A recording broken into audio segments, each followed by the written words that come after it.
Dans cette vidéo, nous allons parler de la différence entre la prévalence et l'incidence. L'incidence correspond aux nouveaux cas sur une période spécifique. Donc, l'équation est nouveaux cas divisé par la population à risque. Elle mesure donc la probabilité de développer une maladie pendant une période donnée. Que signifie exactement population à risque? La population à risque, cela signifie ceux qui sont susceptibles de contracter la maladie. Nous allons donc exclure ceux qui ont déjà la maladie. Ce qui signifie que la population à risque correspond aux personnes qui ont également une probabilité de contracter la maladie.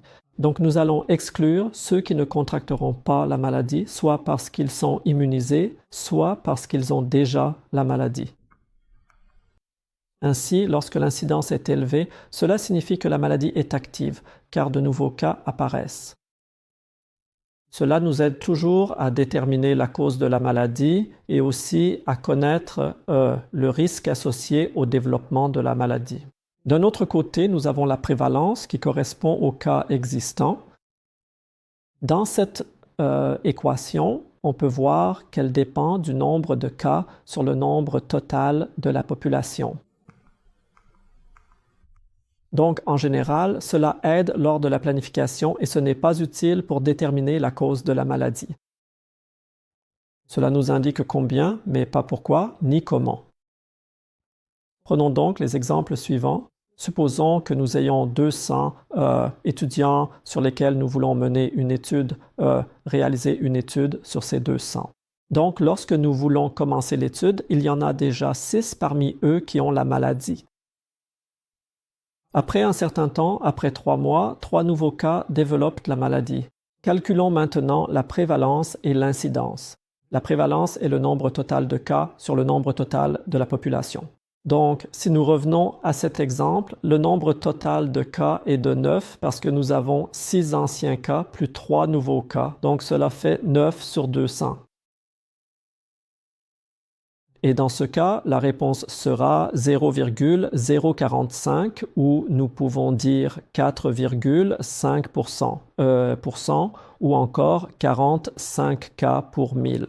Cependant, nous savons que si nous voulons calculer l'incidence correspond uniquement aux nouveaux cas sur la population à risque. Alors, combien de nouveaux cas avons-nous?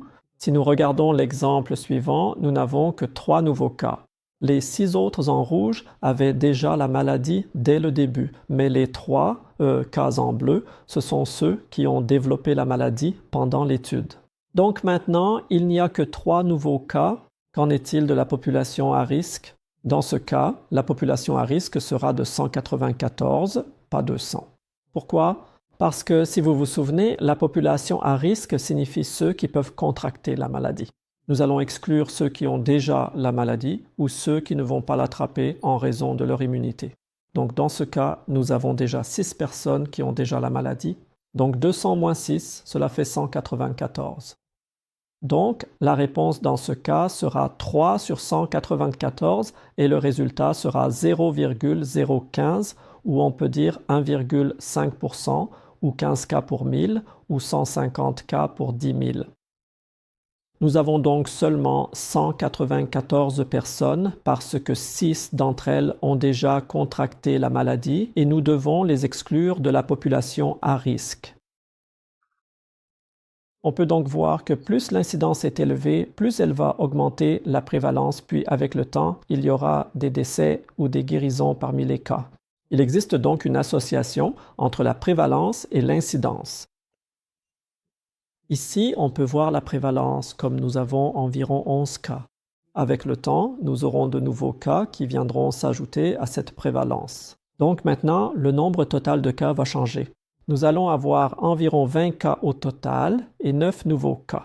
Puis, avec le temps, certains de ces cas vont soit décéder, soit guérir. Ensuite, nous aurons une nouvelle prévalence et une nouvelle incidence également. Pour rappel, l'incidence correspond au nombre de nouveaux cas sur la population à risque, tandis que la prévalence est le nombre total de cas sur le nombre total de la population. Merci.